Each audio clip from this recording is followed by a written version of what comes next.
Why is this so dark in here? My goodness. Testing. Okay, yeah. Okay, what a rough morning it has been. Welcome to the live stream for today is February 15th, 2024. I'm Professor Eric Olson, and today we're doing a live stream Q&A, question and answer, for my anthropology classes here at Cuyahoga Community College. Oh no, we now have volume coming out of my phone, which is my second monitor right now. So it's a bit scatterbrained this week, and that's for a few reasons. One is yesterday my hard drive completely conked out on me, which had a lot of useful data that I was working on for classwork, so I had to go get that repaired. So it's currently quote unquote in the shop getting repaired, so that's what I was doing before I came on here. So that's why the live stream was a little bit delayed here, but you just got to kind of embrace the chaos that is this semester, as I'm sure many of us who are currently taking classes right now are just sort of embracing the chaos, leaning into it, so to speak. So I have a few questions to go over. I only have, I think, a couple from students that I got.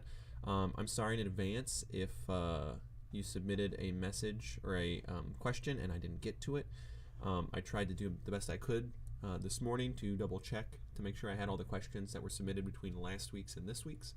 And I tried to answer a few of them as well in preparation, so I prepped for them in advance. So, with that being said, let me pull up the questions here. And then I also have, just as sort of a note for the end of the,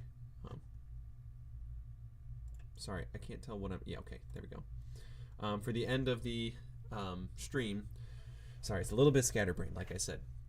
For the end of the stream, I'm going to have some housekeeping stuff, and this is for all of my classes. This is for human evolution, archaeology, cultural anthropology.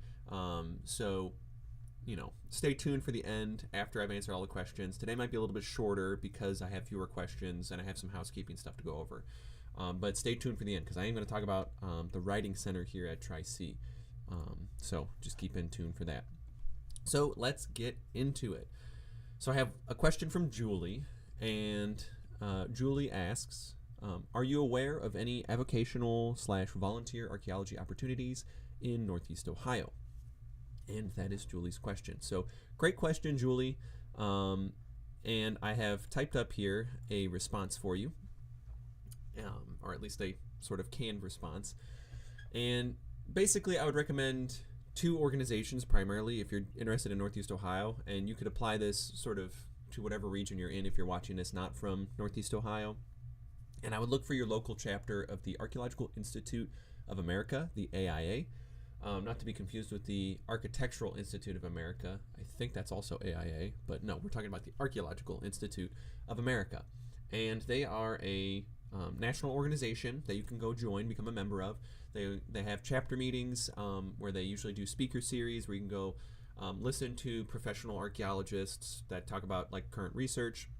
Now I will say the AIA tends to lean more towards on the classical side of archaeology, so you're going to get a lot more like Greece, Greek, Italian, Egyptian archaeology going on, stuff that's not in the United States.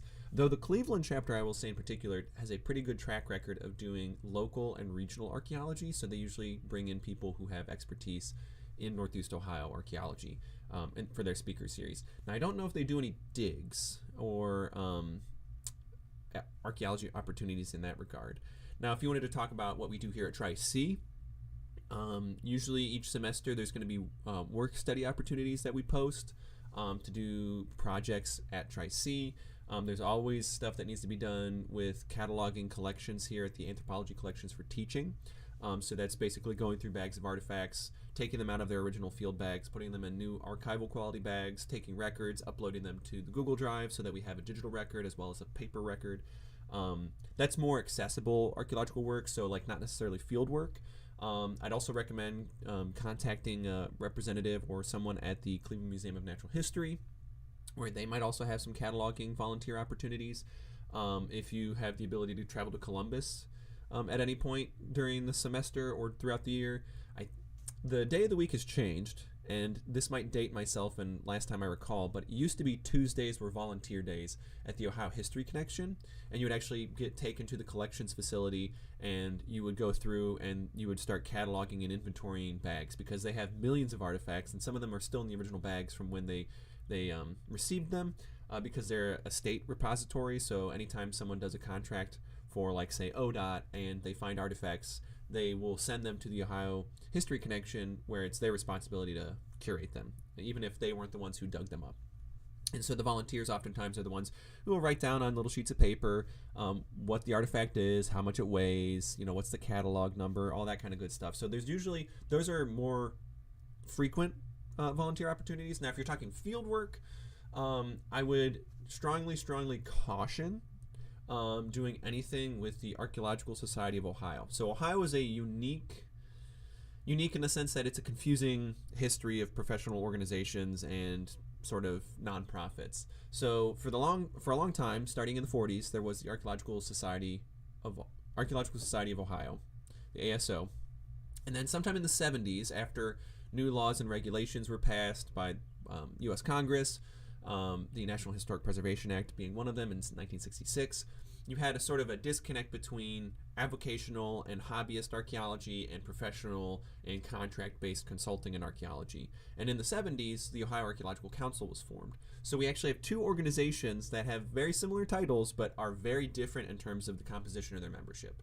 The Ohio Archaeological Council is the one that's made up of professionals like, university professors, people who work for private companies that their entire job is doing contract archaeology for clients like ODOT or for the EPA.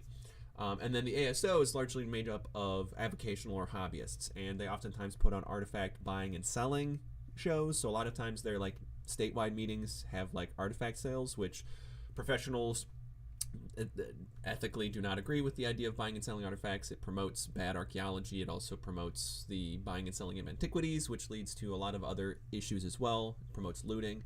So it's not to say that there aren't good people in the ASO. I'm just saying there's no guarantee that if the ASO or a chapter of the ASO is doing, like, say, oh, we're doing a dig this summer, you can come join us. It's no guarantee that they're following permit processes, so acquiring the proper permits to do the excavation. There's no guarantee that they are following standards of practice or ethics in archaeology, so respecting, descendant communities.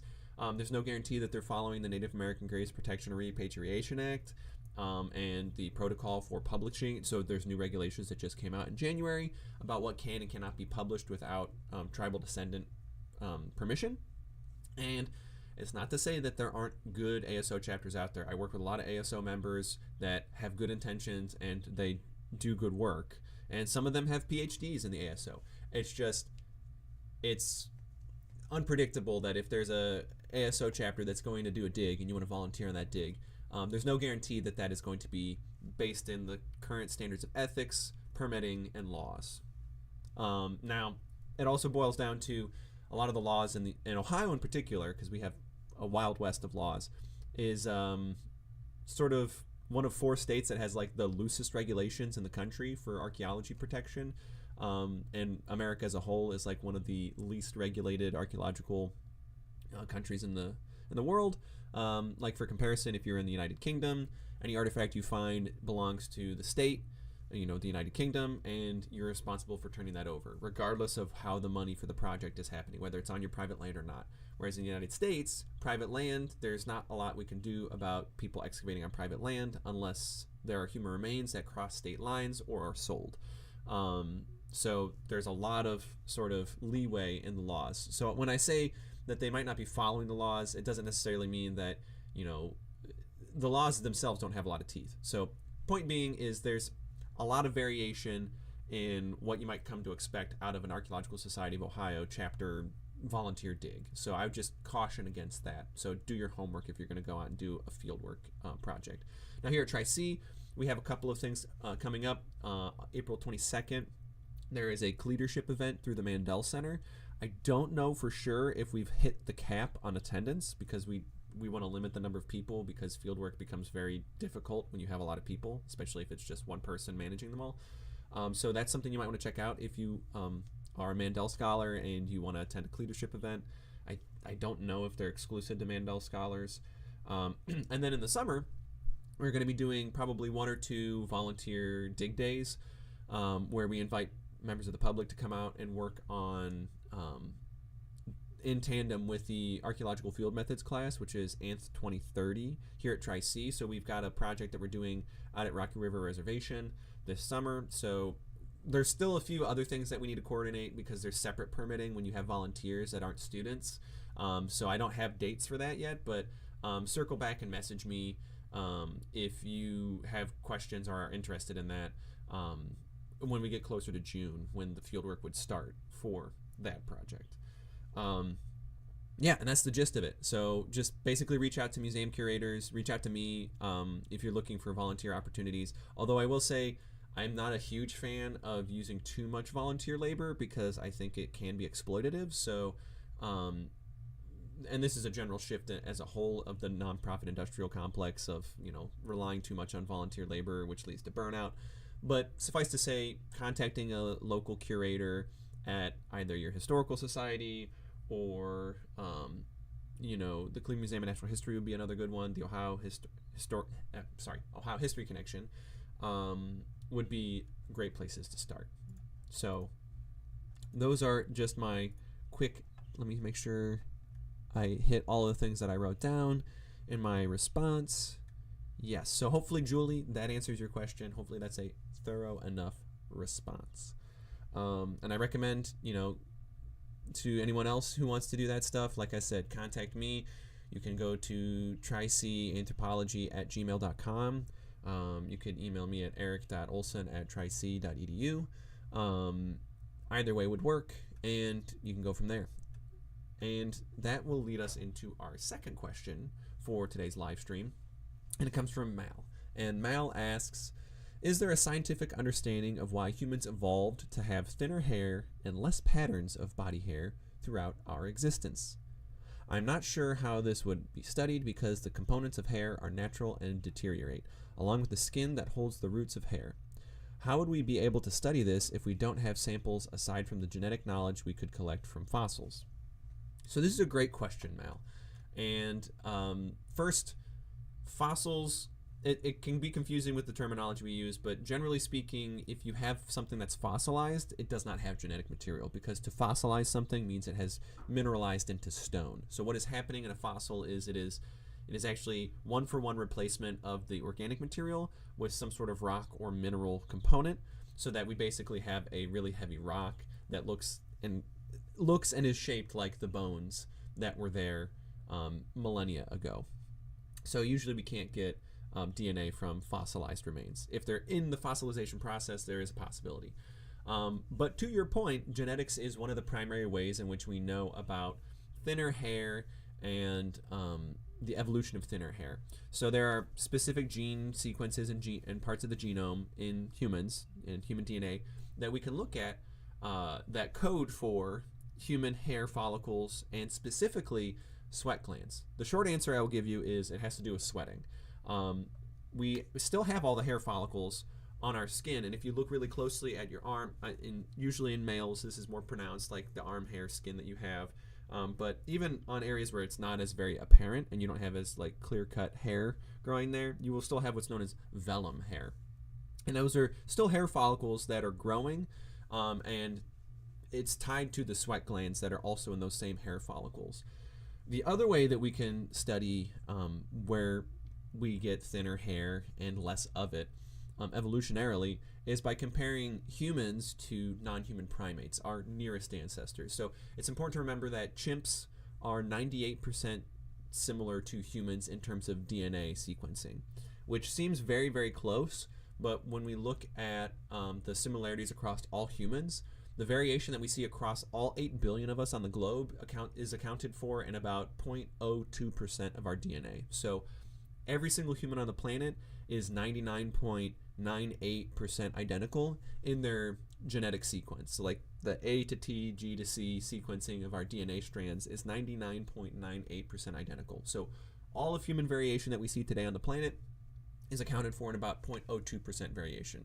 So 2% in a chimp is a huge difference and explains why chimps look so different from us, but it's also the nearest relative we have. So we know that at some point in the past, the ancestor to chimps and humans diverged, and that's what accounts for that 2% variation in genetic sequencing, is because our ancestors diverged, but at some point we had the same ancestor. So we share the same great times 1,000 grandparent, in a way, is one way to think of it. And so when we look at chimps, we know that they don't sweat, or at least they don't really have sweat glands. We can also look at other animals that have fur, like dogs and cats. They also don't sweat, and they have different ways of regulating heat in their bodies. And when it comes to humans, when we do long-distance cardio activities like running and walking and standing upright, we need to capitalize on that heat regulation system. And sweating serves two functions. One, it's an efficient way to dissipate heat. If you have a lot of hair and it sweats, and you sweat with a lot of hair, it's not actually going to be adaptive because it's going to just make you damp, which is going to make you hotter. So you need thinner and smaller hair so that the sweat can more effectively evaporate off of the skin. The other sort of evolutionary adaptation of sweat are the scents that come with sweat glands. So today we think of body odor and sweating as sort of an undesirable outcome of, perspiration, of, getting physically exhausted or doing activity.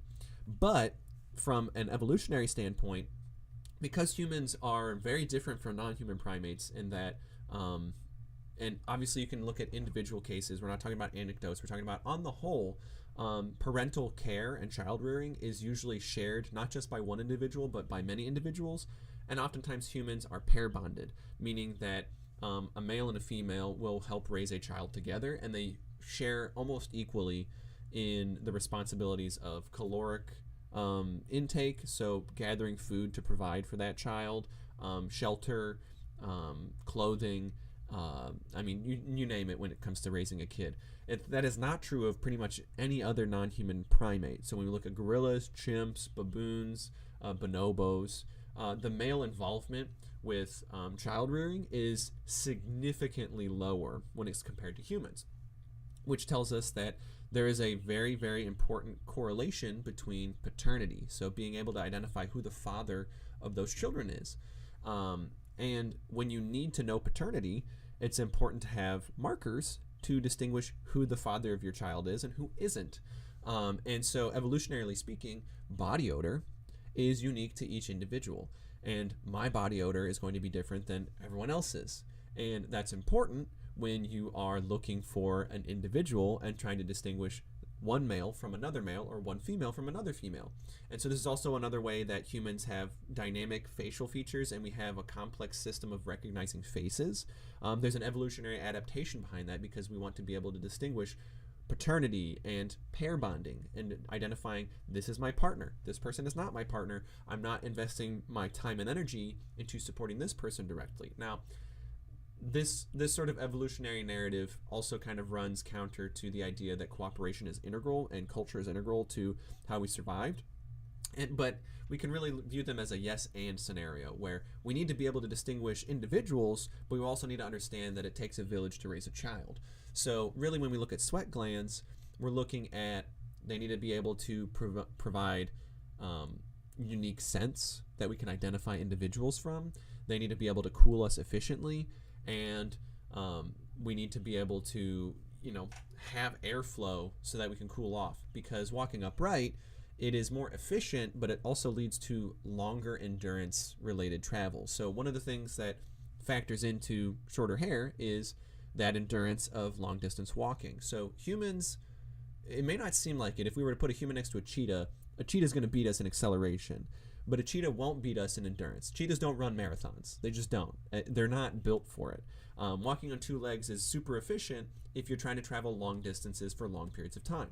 And if you're tracking animals, or you're trying to move from place to place, and you might walk thousands of miles in a year, it's important to have an efficient heating and cooling system. So sweat glands become super important when you're walking upright, because they allow you to regulate your body temperature much more precisely when you're walking upright in the savannah for hours on end each day, as opposed to chimps and other non-human primates, which they don't tend to travel very far. They tend to stick to one location. So humans, we move a lot, and we move very, very far compared to our non-human primates. This isn't to say that there's no migration amongst non-human primates. It's just, you wouldn't expect a chimp to travel from Ghana to Rwanda and back in a matter of a year or two. It just doesn't happen. I mean, there's also multiple factors of modern human populations making it harder, but in an ideal scenario, we still would not expect that sort of territorial distance, which means they have no need to regulate their temperature in the same way, especially when you consider that a lot of non-human primates are arboreal. They live in forests. They have shade, so they don't have to worry about the increased heat that might come with their fur or their hair. Whereas humans, if we're traveling in patchy environments where we have sun and we have forest, we now need to be able to regulate our temperature much more fine-tuned, more so than just being sedentary. So that was a really, really long-winded answer, but hopefully gives you some insight into how we understand the evolution of thinner hair. There's a lot of other confounding factors, this says nothing about the concept of especially male pattern baldness and where that comes from evolutionarily speaking, and I can't speak to that, but in general, I would say the short answer is it has to do with sweat glands, because we are like the sweatiest animal on the planet. So, and because sweat glands are based in hair follicles, you need to make smaller hair to have more sweat. So it's a trade-off. So that's the short answer for you, Mal. Hopefully that helps you out. And those are the two questions that I received before today's live stream. So if you have questions, please send them to tricanthropology@gmail.com or send them to my Tri-C email, and I will answer them in our live streams for those of my classes. Just remember, this is an opportunity for you to get participation points, especially if you're in one of my asynchronous online classes. This is a way that you get to engage with the material. It's a way for me to engage with you guys and update you on things. And speaking of updates, I wanted to take this extra time here to plug the Tri-C Writing Center. I noticed while I was grading, and I know there's still a backlog of grading that I have to do, which is on my docket today, but I noticed while grading some of the sort of literature reviews, site reports, that there was a consistency of quoting Wikipedia, which probably comes from my handout that I wrote called Data Mining for Research and Writing on Blackboard. Now, I use Wikipedia as an example, not saying that you should cite Wikipedia, but that Wikipedia serves as a good example for where to start. So I just wanted to take a moment. I know I'm bouncing around here, so let me start with the Writing Center. So if you're not familiar, oh boy, that's not what I wanted to do. Hold on, bear with me a second while I adjust my screen here. Shrink my head, get to see behind the scenes. So the Writing Center, and I'll make myself even smaller. At Tri-C, there's one at each campus: Metro, Eastern, West Campus, Brunswick University Center, and West Shore. Here are their hours. And the Writing Center will basically take a piece of writing that you're working on, and they'll walk you through a few things. They'll walk you through citation styles. Maybe you want to do MLA, APA, Chicago style. Maybe it'll be about structure and formatting. It'll be about grammar or syntax. I really, really think you should capitalize on the Writing Center, because if there's one thing that I can't stress enough, whether you're in an anthropology class or any other class, the students that will succeed and have the greatest job prospects are the ones that can read and write the best. It's just the nature of education as a whole, because writing as a process forces you to self-reflect, it forces you to synthesize, and it forces you to think higher level thinking, critical thinking. So it's not just repeating base level information. So dictionary definitions, basic concepts, being able to identify them. You have to then identify them, apply them, and synthesize them. And writing is the culmination of all of that. So good writing is the peak of someone who's able to apply the things that they learn and put them into practice and be able to connect them to other things. So I would just highly encourage, even if you're not in my class or you're in my class and writing isn't necessarily something you thought you needed to work on, take advantage of the Writing Center. It's included with going to Tri-C. Like, just, try it out one day, just to try it out. They're open, as you can see here. They list where each of the writing campuses or writing centers are. Here's the Western Campus Writing Center, Monday through Thursday, 10 a.m. to 8 p.m., Friday, 11 to 3. You can get a walk-in, G218. You can do virtual appointments.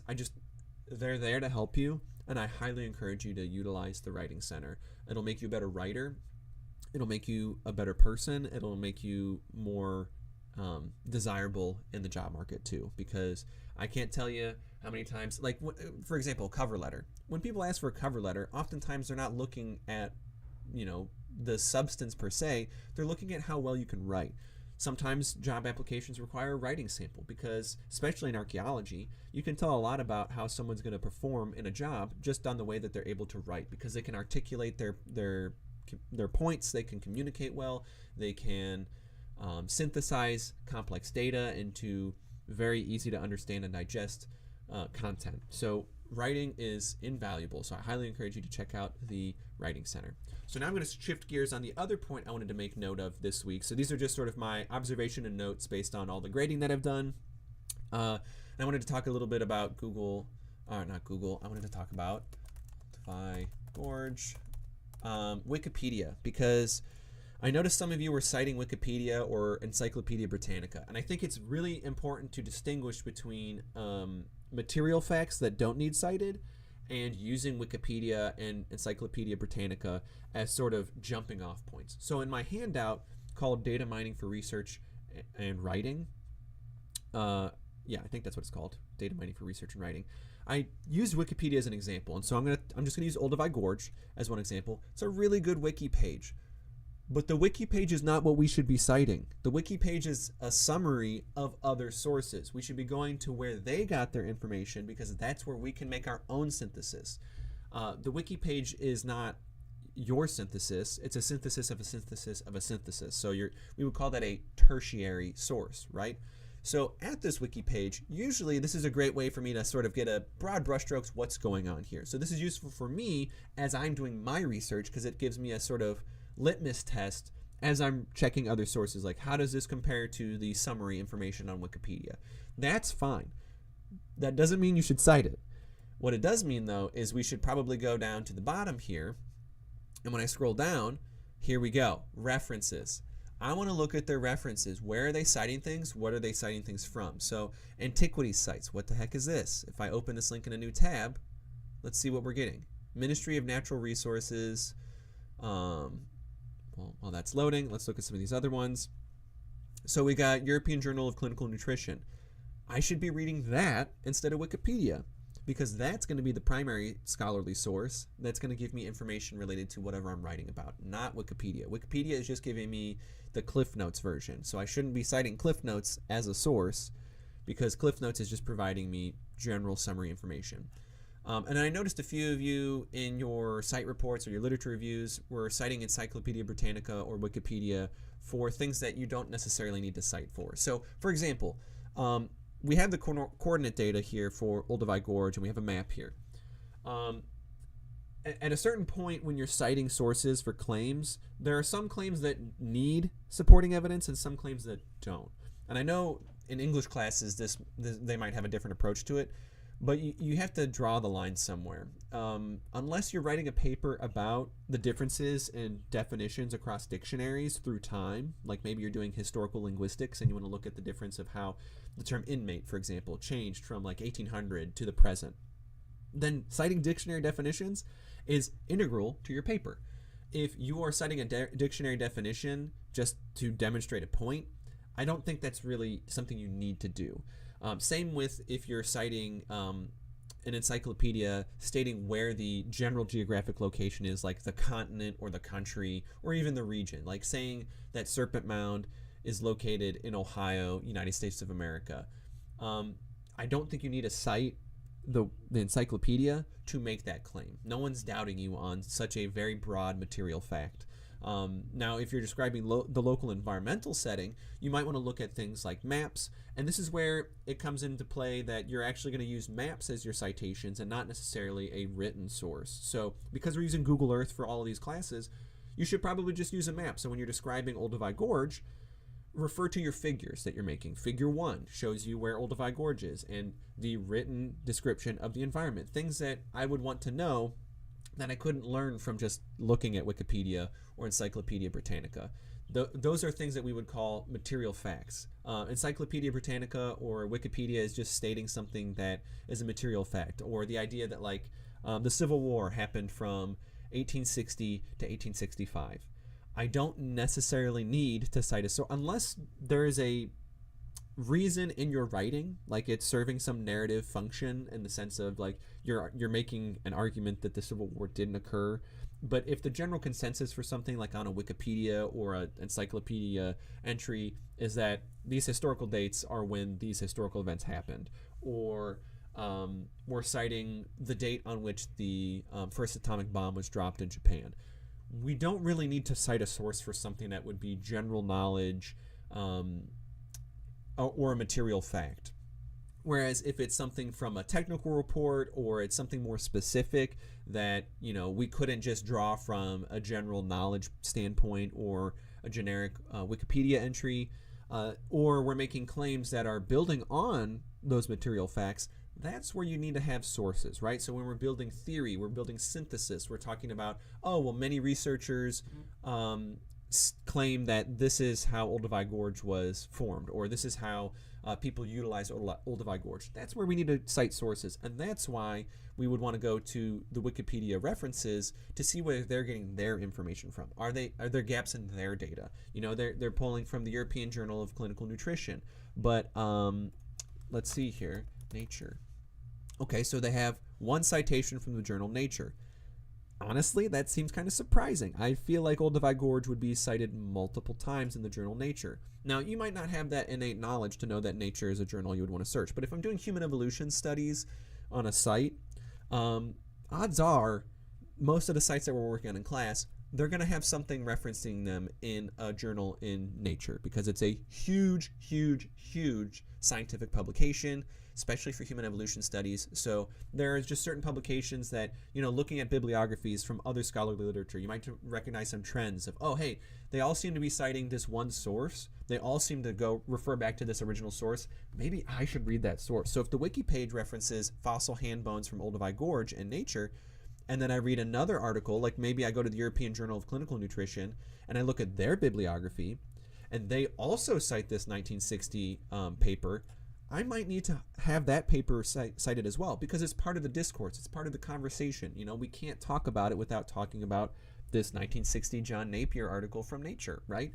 Just in the same way that if we're talking about, say, the history of the Civil War, we would need to talk about certain historical texts that people wrote. Or if we're talking about sort of the Midwest and the frontier and early colonial settlers in Ohio, we have to talk about Frederick Jackson Turner's Frontiers Thesis from 1893. It's a seminal publication, important to the discipline and important to the conversation, so I have to address it, right? Even if I don't give it a lot of lip service or I explain why I'm not going to be addressing it, we still need to acknowledge that this is scholarship and this is a whole conversation that's important, right? And so that's where Wikipedia fits in here. And so when you guys cite Wikipedia or you have teachers that say you can't cite Wikipedia, it's primarily because you're not providing any new information, new context that needed the citation. Generally speaking, if you're citing Wikipedia, it's for something that you're not making a claim that's strong enough that needs a citation. Just in the same way we don't need dictionary definitions for example, material facts that just don't need cited. If we're talking about Olduvai Gorge, you know, obviously gravity applies to the artifacts at Olduvai Gorge. We don't need to provide sources for the theory of gravity when we're talking about a paper on Olduvai Gorge, right? There's just a limit to reasonable assumptions that are built into papers, right? And generally speaking, when you're using Wikipedia, you are building in some assumptions, but you don't need to cite Wikipedia. You would want to cite the sources that Wikipedia is pulling from as a starting point.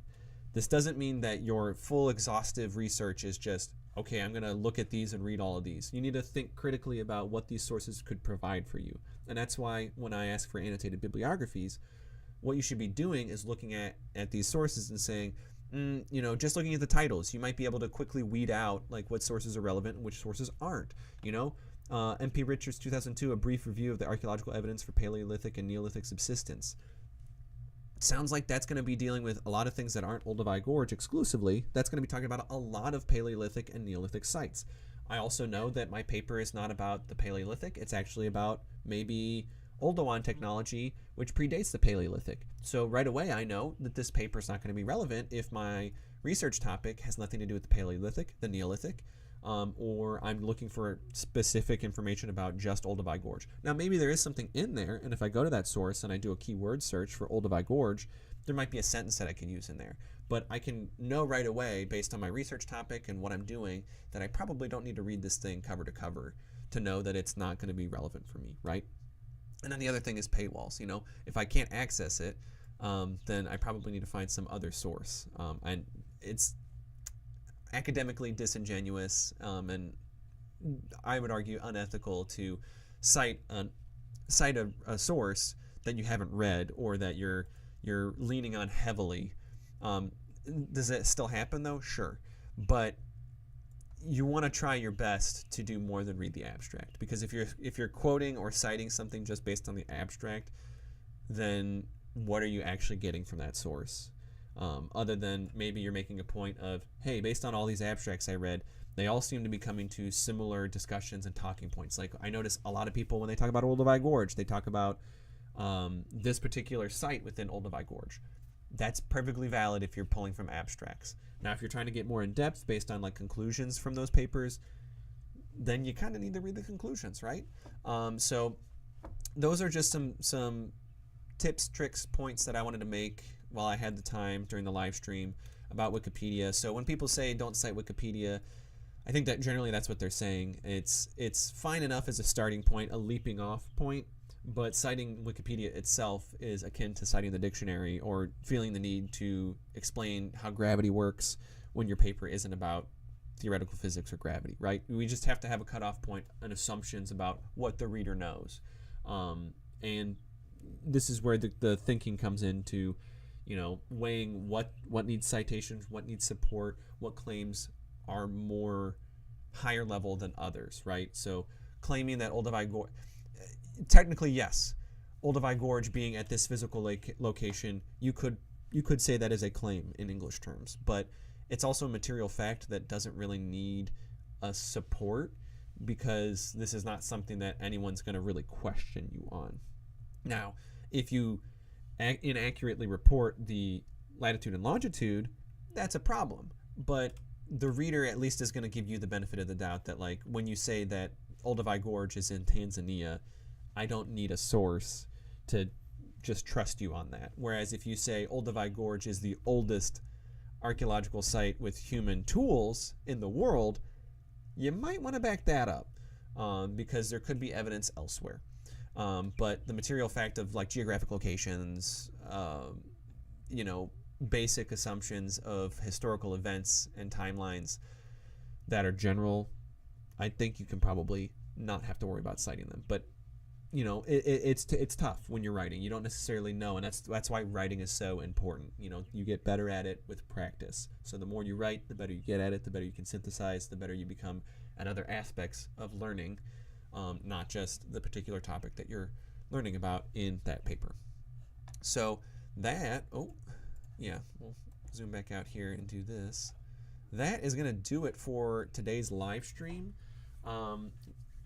Still ended up managing to cover a lot of time here. Like I said, send me your questions via tricanthropology@gmail.com or my Tri-C email. Feel free to reach out during the chat. You can watch these after the fact because they're archived. Next week's will be 9:30 again, hopefully 9:30 to 10:30-ish. And that's going to be at February 22nd. And then that's going to do it for today. Remember to read. whatever text you're working on this week, it's super important to actually do the readings. I would say that's more valuable than most other aspects of what you're doing in class. Try out Speechify. I know I'm working on it right now if you prefer to listen to things. And I'm just going to give a free plug. Right now I'm reading Braiding Sweetgrass. And my goodness, I think it applies to all of my classes. It applies to archaeology. It applies to human evolution. It applies to cultural anthropology. You can listen to it on Spotify. If you have premium, you can listen to it for free on Spotify. It's like $12-13 on Amazon. Go check it out. Braiding Sweetgrass by Kimmerer is her last name. Go check it out. Really good book. Really easy read. I'm a big fan. So that's my one plug for today. That's going to do it. And until next time, I will